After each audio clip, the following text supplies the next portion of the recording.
This is the Haulin Assets podcast, where we show you how to start and run your own trucking company.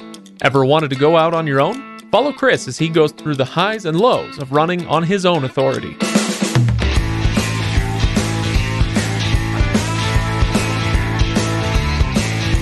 Welcome, everybody, to the Haulin Assets podcast. This is episode number 42.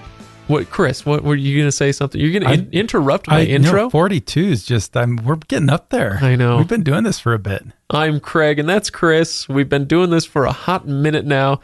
We're coming up on a year that you started your... less than a month away from a year. Yeah, wow. And today we are going to be talking about something that every new owner-operator or trucking company owner needs to know about, and that is DOT safety audits and compliance with all of that and how to prepare for it specifically. Now, this is a topic that, much like the last one in episode 41, and much like the taxes episode before that, it may not be the sexiest topic in the world, but if you don't know it, you're screwed. Yeah, this is it's a critical subject. Everybody needs to know a little bit about this. So it may not be the most exciting topic, but it's critical. And I kind of want to talk before we really get into this. Just kind of in part of this intro is I want to talk a little bit about the difference between a safety audit and a new entrant safety audit. So today we're talking more the safety audit. So this is for anybody who really has been operating for a long period of time. An actual DOT safety audit is going to be a lot more thorough than a new entrant audit is. And we're going to talk more about the new entrant audit in the next episode, but today is going to be the safety audit. And if you're prepared for a safety audit, your new entrant audit is going to be just fine, because it's like a dummied down version of a safety audit. So this is kind of more the big version. What we're going to talk about is going to be more the dummied down version and my experience with my actual safety audit with Haulin Assets. So does that mean that if people understand this episode number 42, really well, that episode number 43 becomes extraneous? Not necessarily, because there are some specifics with it, and we're gonna in the next episode we're really gonna dive down into the process of like, how do you submit the documents, and I've had some interactions with my actual auditor. We're going to talk a little bit about that. And so there's going to be some really important information specific to the new entrant audit that's really going to help people through that. And both of them are applicable to both situations. So you're going to learn some stuff in this one that's really going to help you out with the new entrant audit. And actually some of the stuff we talk about in the new entrant audit will also be applicable to just your regular full-blown DOT audit. Yeah, absolutely. Now, before we get to all of that, I will remind you, as is my job here, to go to HaulinAssetsLLC.com for full show notes for this and other episodes. As I mentioned during the last episode, these episodes about regulations and audits and all this is detailed stuff. This is not really simple stuff that we can do in 100 words in your little blurb that you get on Apple Podcasts or whatever. So there's going to be a read more link when you look at the show notes here to go to the full show notes. And I really can't encourage you enough to go do that. Make sure you go to HaulinAssetsLLC.com, click through on that link so that you can get the full details of what we're going to be talking about here in this episode today. All right, Chris. And reviews. Oh, and reviews. Yeah. As long as you're there reading that blurb in Apple Podcasts, you might as well leave us a 5-star review. Absolutely. We're to the point we're actually getting thousands of listeners, thousands of downloads a week, which is awesome. But we have less than 100 reviews, and boo. Yeah, the reviews help us out a ton, and I really like it when you some of you guys that haven't given reviews yet, go put them on and tell us what you like about it and what you'd like to hear more. I read every last one of those reviews. And we try to adapt to what it is that the people want. We listen to the people. Now, Chris, I only read the ones that talk about how great I am. Which is no. Is there any that talk about how great you are? That's why I don't read the reviews. Somebody throw Craig a bone and mention him in the review. Help his self-esteem a little bit. I want Chris to, keep me employed here. So, I need to justify that. Okay, Chris, tell me about what's going on the road before we get fully into this subject, because I neglected to ask you last time, and I want to hear how things are going. Things are going really well. I had a pretty unique, interesting experience a week or so ago. We've talked about this before. I've hauled cookies before. Sure. Well, I hauled another load of cookies, but this time from a different manufacturer here in the Salt Lake area. And it was different because the other place I'd hauled for, this time and the other manufacturer, I've always had to have my reefer set at minus 10 degrees, which you would think cookies don't need to be shipped that cold. That is pretty frozen. That's very frozen cookies. Every time I've hauled them before, they bring them from a freezer and put them into my truck. Well, this time they took the cookies. The cookies were hot. Like not out of the oven hot, but they were they're warm. They're warm, probably the ambient temperature of the warehouse they were in. So probably like 60, 70 degrees. And then I had to put them in my reefer and run my reefer at minus 10. Well, it surprised me how long it took to get the reefer temperature to actually go down to minus 10. Because you got those hot cookies in there. Oh. Yeah. And so I ran that reefer. It was a load that went from Salt Lake all the way to Atlanta. And that reefer ran like I was hauling ice cream in 100-degree weather for like 2.5 days before it finally got the temperature down to minus 10. Wow. I was shocked at how big of a difference it makes and how hard the reefer has to run when you put a warm product into a reefer that then has to cool that temperature of that product down to minus 10. It's, it sounds like you're doing the job of the dang shipper. Yeah, they should get the cookies down to that temperature first. I guarantee you if I ever haul for that shipper again, I'm going to get a little bit more money because it really, I probably spent an extra $75 to $100 in fuel. Wow. Just on that reefer. Yep. That's amazing. All right. Well, the more you know. And I was hauling it when it was, lows in the 30s and highs in the 50s. So it wasn't even all that hot outside. Right. Well, gosh, live and learn and ask for more money next time, Chris. Sure. Yeah. All right. So, today the subject at hand is preparing for a DOT safety audit, not a new entrant audit. Now, you mentioned there is a difference between the two. It kind of sounds like this is the more intense version, which actually, in my mind, to be honest, doesn't make a lot of sense. It kind of seems like you would want to be really intense with the new guy and make sure that he's got all his ducks in a row. But apparently that's not how the DOT operates here. It's not how they operate, which it is a little bit interesting, but it's kind of good because especially the good auditors, which every one that I've worked with, and I've mostly only worked with the ones here in Utah for the most part, where I've actually been involved in the process outside of the one for my own. But they're really, the new entrant audits, they use those as training opportunities, and they're willing to kind of teach the carrier what they need to do. They realize you're new and you might not know everything, but they want to feel confident that they can, that you are trying to follow the regulations, and that if there are some areas that you're lacking in, they can educate you and feel confident that you're going to make the adjustments that you need to make. But today, of course, we're talking about the full-blown safety audits. This is something that you could go through in your first little while as a new entity, but this is something that could occur throughout your career. Yeah, so you got to know about it the whole way. And tell me a little bit about this process. So safety audits happen all the time. And really the safety audit is just, it's a review of your records, and they're going to review your hours of service records, your equipment maintenance records, and all kinds of things. And even if you don't have a pending audit on the horizon, you could have one at any time,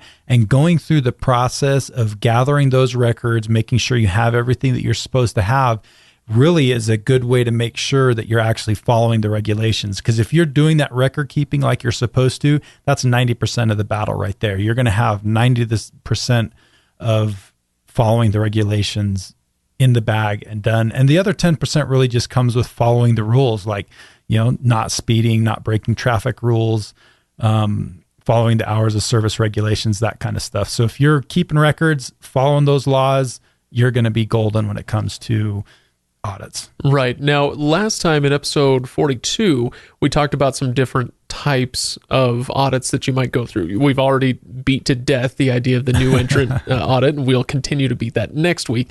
But there's also, you mentioned last time, there's off-site audits, there's on-site audits, and within that, it could be a targeted or it could be a comprehensive audit. Do we want to go into any more detail on that today, or should we just refer folks to episode 42 for that? Let's talk really briefly about the offsite audit and the onsite audit. So the offsite audit is one of those things where you're typically uploading documents into an FMCSA system The auditors review it, and as long as everything looks good, that's it. They're really pretty easy, simple, not very intrusive. But the thing with them is that you have to keep in mind is that if they see issues and stuff that you're uploading and you're not providing all the documentation, or they're able to see that you're not following all the regulations, they will often upgrade that offsite audit onto an onsite audit. Okay. So, you keep that in mind. Just because you're having an offsite audit doesn't mean they might not change that to an onsite audit. Don't relax. Don't relax. Do what they want you to. Follow, upload everything that you get the documentation. Don't ignore them. That's the worst thing you can do is ignore them. You just made this sound like a stick up. Just give them what they want. They'll go away. It kind of is. Yeah. Be that nervous. Okay. All right. So I'm currently sweating bullets, Chris. So what sort of records are they going to ask you to upload, or that they're going to review if it's on site? Employment applications, copies of CDLs. They're going to want to see your logs, whether that's through an ELD or paper logs. They're going to want to see that kind of stuff. Supporting documentation for the logs, so like your bills of lading or fuel receipts, that kind of stuff. Vehicle maintenance records, driver lists, vehicle lists, that kind of stuff is typically what they'll ask for you to upload. So is there anything beyond, preparation-wise, is there anything beyond your kind of day in, day out, or weekly maintenance of your logs that somebody needs to be doing to prepare for these audits? Or if you do all that, are you ready automatically? Well, most of it's just staying on top of it. You're kind of ready automatically. For instance, we're going to kind of go into this. There's 3 categories of things that you need to maintain with your records. And, the first category pertains to company-specific information. The second refers to driver-specific information. The last one's stuff specific to your equipment. So, like, for instance, every time you have a PM, preventive maintenance, done on your truck, if you're annotating that in your records and you're keeping the receipts to show that you did it, that's all you need to do. If you have a repair done on your truck and you're maintaining that record and you put it in that equipment file, that's really all you need to do. And so as long as you're doing those things, this thing's happening, every time you hire a driver, you're completing all the pieces of the driver qualification file. That's really all you need to do. And so it's every time you have one of those kind of events within your company, you're gathering the required documentation and you're filing it away, you're good. Simple as that. Yeah. So that. Now there's some ongoing things, like if you've got a driver, every year you have to have a copy of their motor vehicle record, their MVR. So, you've got to, there are some regular maintenance type things that you have to do too. But for the most part, the heavy hitting's done when you hire a driver, add a vehicle to your fleet, or have repairs and things like that done to your fleet. Yeah. Now, for a person like me, look, Chris, I'm going to level with you. I'm not the most organized person in the world. Looking around the studio right now, you'll see what I mean. Organization does not come easy for me, but I'm going to have to learn how to do that if I want to be effective at this, right? Now, as I understand it, there are things that you and your company, Motor Carrier HQ, that you provide to help somebody like me who's maybe not as inclined toward that organization, right? Absolutely. So one of the products that we're actually the most proud of at Motor Carrier HQ is our audit assistance package. So the way that the audit assistance package works, well, actually, let me give you a little bit of history into it.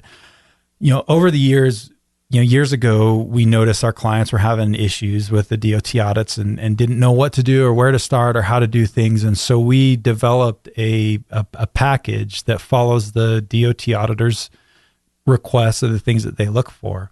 And we like to call it kind of this redneck package of items that, these are what you need to have. And, over time that kind of evolved into what we've got now. We got to the point where we thought that redneck package was pretty good. It was just like handwritten folders and, just nice, kind of haphazardly thrown together. We had a couple of auditors here in Utah look at it and give us suggestions. Hey, this is great. But don't forget this. Don't forget this, add this. There's a few things you're missing here. And so we honed it in at that point, and then we printed it out on good, folder card stock with some instructions and then a bunch of supporting documentation like employment applications and equipment lists and things like that. So it all comes in this folder system. The folders have right on them, this is what your driver qualification file needs to have, and this is what needs to be updated annually. So it's really a do-it-yourself, step-by-step system that will keep you organized, so you've got all the records that you're supposed to have and are able to fairly easily, with just a little bit of elbow grease, follow the regulations and do what you're supposed to do. And just have all those ducks constantly in a row, hopefully. All those ducks in a row, day in, day out, every day. Yeah, awesome. So when you have this audit, let's assume that you're getting an off-site audit, right? You got to send all this stuff in. No, now I'm going to amend that, because you said if it's an off-site audit and they're noticing issues, they're going to upgrade it to an on-site, right? Yeah. And so now they're on-site looking through all your stuff. At this point, what are the biggest things that will cause a failure in this audit? What do we want to especially look out for? So there's basically 16 things that the FMCSA has identified that are going to be automatic failures. And I don't want to necessarily read through each one of those 16 things. I'm going to have them in the show notes so that they're there, but they're basically under different categories. So for example, if you don't have a drug and alcohol program and you're not following those requirements, that's going to be essentially an automatic failure. So if you're not doing your pre-employment screenings, your random drug tests, you're in deep trouble. Okay. All right. If you're hiring a driver that's not qualified, so like if they don't have a CDL and they're operating a CDL vehicle, big problem, and that's an automatic failure. Or what is more common, and people don't necessarily think about all the time, if their CDL's been suspended for some reason, like they haven't put their medical card on it, or they had too many violations and it got suspended. And sometimes drivers don't tell you, and that makes it really hard. That's why you have to pull those MVRs every year, because that'll show if it's suspended or anything like that. That's another thing that's if you knowingly allow a driver that has a suspended CDL drive, that's an automatic failure. If you don't have insurance, automatic failure. If you've operated a CMV, a commercial motor vehicle that's been placed out of service. So like if you drive through to a port and you get inspected at the port and you've got a safety issue on your truck that's big enough that the DOT says you're not moving this truck until it's fixed, and then you go move the truck, they will fail you. Yeah. Wow. Or if you've been placed out of service because you've already exceeded your 11 hours of drive time, and then you hop back on the road. They tell you to park, and you don't, and you park for like 2 hours and say, hey, I'm just going to kind of sneak out of here. That's another one of those things that's just going to be an automatic failure. Those are kind of things you just do not do. Yeah, absolutely. Or another one that happens if your drivers are noticing defects on your equipment and you're not fixing them, that'll fail you. And then your annual safety inspections, if you're not doing the annual safety DOT inspections, another thing that'll fail you right away. But this is exactly the kind of stuff you mentioned. Motor Carrier HQ, they've got this process dialed in, and this is what people are going to find in that that what'd you call it, the redneck packet? It's not redneck anymore. It's It's legit looking good. It's a full blown. Hey, I will not have you besmirching the good name of rednecks. Hey, I'm a redneck. I grew up on a farm, so I don't use that in a derogatory. But when you're talking about things like drug testing or maintenance records or whatever the case may be, that those are the categories that are in that. Yep, they're in that folder. So let's actually kind of go through those right now real quick. Yeah, sure. Kind of go through each one of those categories. Talk just really briefly what is on those pieces.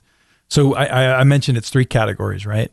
The first one has to do with stuff involving your company. Right. And that's going to be things like your insurance. So there's an MCS 90 form that your insurance carrier should be able to provide you that you have to keep on file. An accident register. So if you've had any accidents or your vehicles have been involved in any accidents, even if it's not your driver's fault or your fault, you still have to record that you were involved in an accident. Drug and alcohol program, your consortium membership, that's kind of company specific thing. And then also your IFTA records. Those are all under kind of that company category. Gotcha. And then the other one, driver, was one of the other categories. And driver's really the big one. You've probably heard pretty extensively used term, driver qualification file.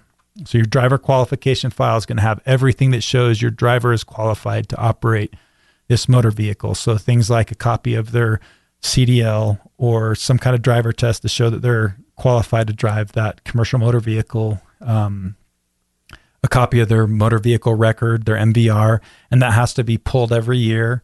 There's a few of these things that you have to kind of do every year. And if I cast my mind way back in the Wayback Machine, Chris, to it was in the first few episodes we did, you mentioned if you are self-employed, you're an owner operator, you still want to have things like an employment application or things like that on file. Wow, I'm impressed, Craig. That was a long while ago. You thought I wasn't listening, Chris. You were paying attention. You've shocked me.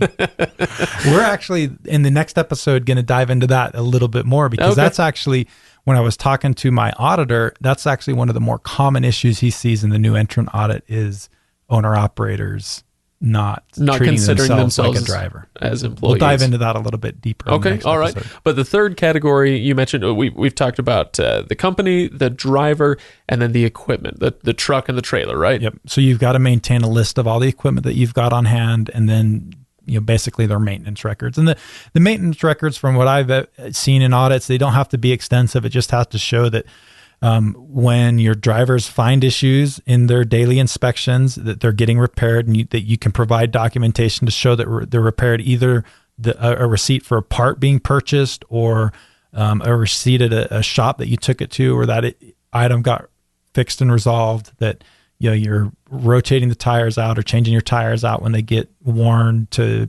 when they're supposed to be chained out, the brakes, that kind of thing. Like I just had to redo the brakes on my trailers because they were getting to the point where they weren't going to pass inspection. Right. Okay, so we've got this whole packet. You're following, crossing all the T's and dotting all the I's. You get the inspection, and then let's talk about the results, the possible results here. Are you getting graded? Because that always stressed me out when I was a kid, right? Like, is there a gradation, or is this a simple pass-fail situation? There are a couple different categories, and let's talk a little bit about that. So if you pass, one of two things is going to happen. If it's anything other than an on-site comprehensive audit and you pass, you're just going to, basically nothing's going to change. You're going to remain unrated or in the category that you're currently in. So if you fail the audit, typically what's going to happen is there's a little bit of a process at that point. You're going to get issued a notice of violation. We talked a little bit about this in the last episode. And that notice of violation is basically going to detail all the areas where you failed in. So typically when I've seen, it's pretty rare that somebody just fails in one category. If they're not following the regs, they usually have issues in multiple categories. So you may have failed the hours of service area, and there's different levels of failure. And I don't really necessarily want to go into that, but there's different types of violations and different severities of those violations. But you're going to get that notice of violation. They're going to detail them all out. And at that point, you're either going to get issued a conditional or an unsatisfactory safety rating. And they may, on top of that, add civil penalties or fines. And you get what's called a notice of claim that will kind of detail what the civil penalty is going to be. But hopefully everything goes all right? So hopefully you're not getting that unsatisfactory rating or even a conditional one. And just because you've received that notice of violation doesn't mean it's the end of the world. The FMCSA isn't.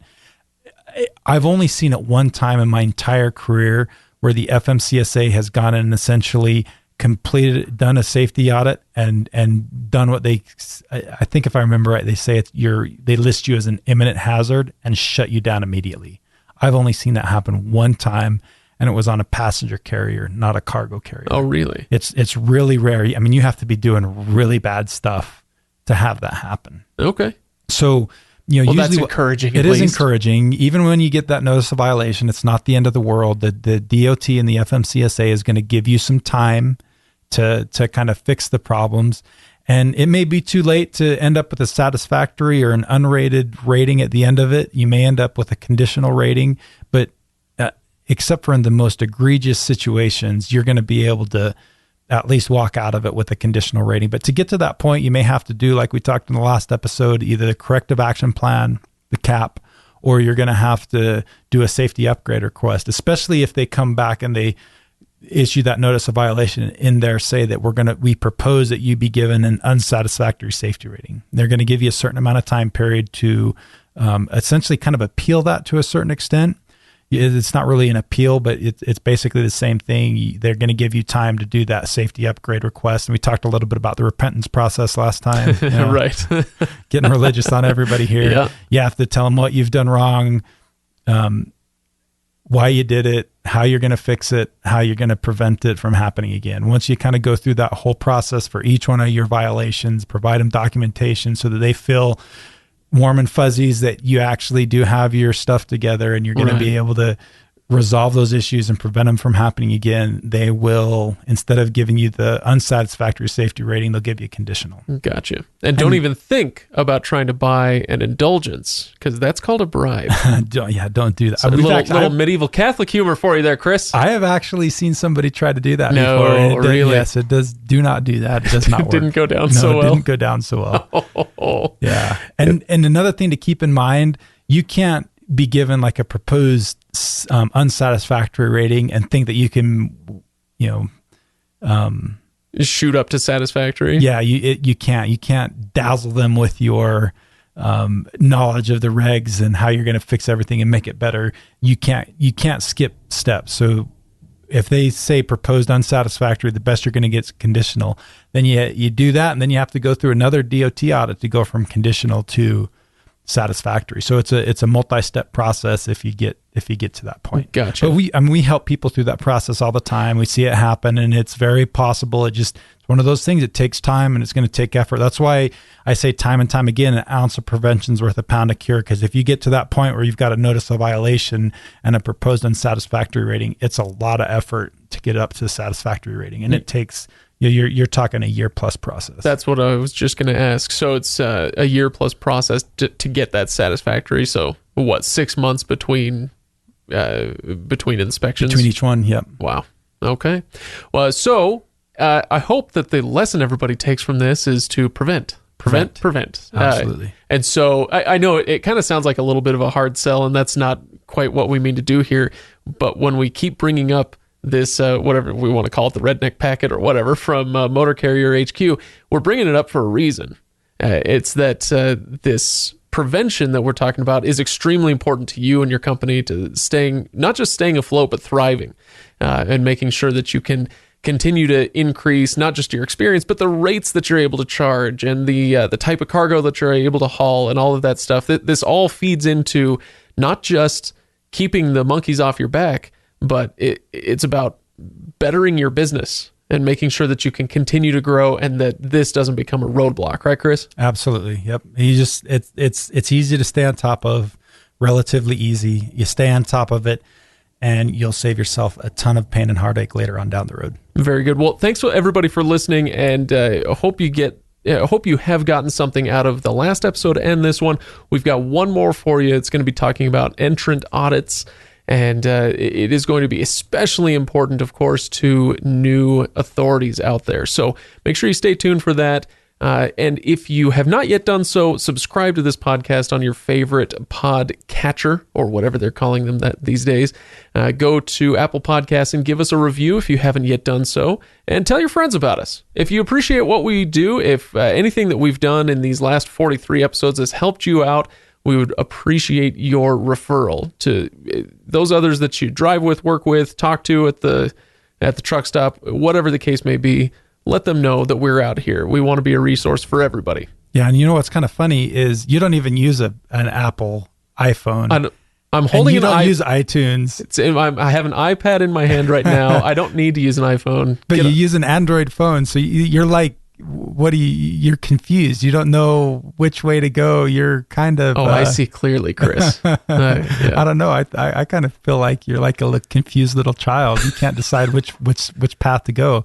But not just on iTunes. We want reviews on Google Play. And what's the podcast platform you use? Remind me. Well, so mine is Pocket Cast. Pocket Cast. Yeah, I don't think we can get reviews on that. Yeah, okay. Well, Google Play or wherever else you could do reviews. We're not partial just to iTunes. If you like us, create a brand new iTunes account just to give us a 5-star rating, and then you can forget about it forever. Yeah, you'll feel good about yourself if you do that. All right, we'll see you next time, everybody.